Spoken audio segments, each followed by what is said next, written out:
లో జిల్లా అధికారులతో నిర్వహించిన రివ్యూ మీటింగ్లో ఎమ్మెల్యే పల్లె సింధూర్ రెడ్డి, కలెక్టర్ శ్యాంప్రసాద్, లంకా దినకర్ పాల్గొన్నారు. ఈ సమావేశంలో వైద్య విద్యాశాఖ పరిధిలో అమలవుతున్న Amrit Jal Jeevan mission, PM Suryaghar, PM Kusum, PM Dhan Dhanya Krishi Yojana అమలుపై లంకా దినకర్ జిల్లా అధికారులతో చర్చించి పలు సూచనలు, సలహాలు అందించారు. కేంద్ర ప్రభుత్వ పథకాలను అమలు చేస్తూ సీఎం చంద్రబాబు అర్హులందరికీ అవకాశాలు కల్పిస్తున్నారని లంకా దినకర్ అన్నారు. రాష్ట్ర అభివృద్ధి లక్ష్యంగా డబుల్ ఇంజన్ సర్కార్ పనిచేస్తోందని లంకా దినకర్ తెలిపారు.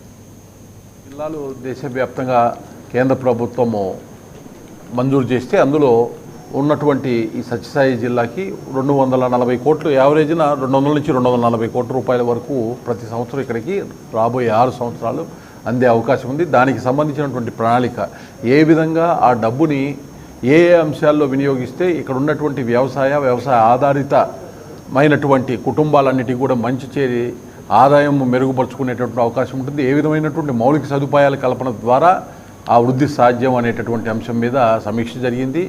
మొత్తం ఒక 200 కోట్ల రూపాయల అంచనాలతో ప్రణాళిక పీఎం ధనధాన్య కృషి యోజనకి సంబంధించి ఈ జిల్లాలో వేస్తే అందులో 120 కోట్ల రూపాయల వరకు మైక్రో ఇరిగేషన్కి కేటాయించడాన్ని చూసిన తర్వాత ఒక కరెక్ట్ పాత్, రైట్ పాత్లో ఇక్కడ ఉన్నటువంటి అధికారులు వెళ్తున్నారు అని నాకైతే అనిపించింది. ఎందుకంటే ఈ ప్రాంతానికి మైక్రో ఇరిగేషన్ అనేటటువంటిది ఒక ఆయువు పట్టు. ఇక్కడ ఉన్నటువంటి భౌగోళిక పరిస్థితుల దృష్ట్యా, ఇక్కడ ఉండేటటువంటి వాతావరణ పరిస్థితుల దృష్ట్యా దాన్ని తీసుకోవటము, అది రాబోయే 6 సంవత్సరాల్లో కూడా శాచురేషన్ 100% మైక్రో ఇరిగేషన్ ఈ యొక్క జిల్లా మొత్తం పూర్తయ్యే వరకు కార్యక్రమం తీసుకోవాలని అధికారులకు చెప్పడం జరిగింది. ఎందుకంటే ఇవాళ ఒక 120 కోట్ల రూపాయలు ఆ పథకానికి సంబంధించి కేటాయింపులు జరిగిన తర్వాత రాబోయే 6 సంవత్సరాల వరకు కూడా ఆ కేటాయింపులు వచ్చే కేంద్రం నుంచి, రాష్ట్ర ప్రభుత్వం నుంచి వచ్చే అవకాశం ఉంది. కాబట్టి పూర్తి స్థాయిలో ఒక పని ప్రారంభిస్తే పూర్తి స్థాయిలో పూర్తయ్యే వరకు దాని మీద దృష్టి పెట్టాలని చెప్పడం జరిగింది. అలాగే ప్రాసెసింగ్ యూనిట్స్కి సంబంధించి కానీ, అలాగే